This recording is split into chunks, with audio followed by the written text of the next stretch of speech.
Face à la propagation du coronavirus, soyons simples, basiques. Bonjour.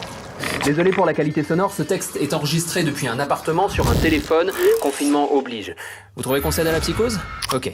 Le coronavirus a une considérable avance sur nous. Il progresse masqué derrière une fausse perception de la réalité. Pour connaître le nombre de malades, il y a deux façons de compter. D'un côté, les cas officiels, testés et donc déclarés, et de l'autre, les cas réels, des personnes contaminées et contagieuses, mais qui parfois n'ont même pas le moindre symptôme. En Chine, entre le 8 décembre et le 22 janvier, 444 cas sont officiellement recensés. Dans les semaines qui suivent, les malades affluent dans les hôpitaux chinois. Parmi eux, de nombreux cas sont diagnostiqués positifs. Les équipes chinoises leur demandent à quand remonte l'apparition des symptômes. Et ils découvrent ainsi, après coup, une estimation des cas réels sur cette même période. Environ 12 000.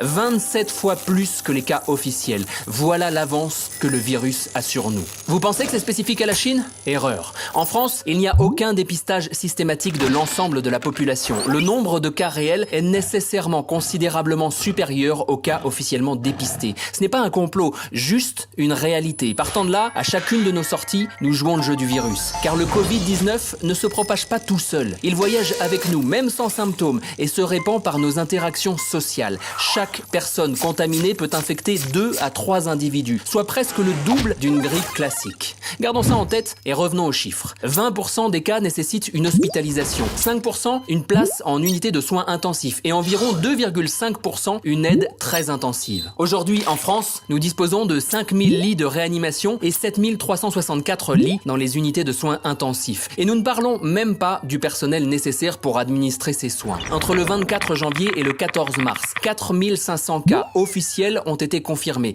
ce qui veut dire que le nombre de cas réels est nécessairement largement supérieur. À 60 000 cas confirmés, nos hôpitaux seront saturés par ces petits 20% de cas graves.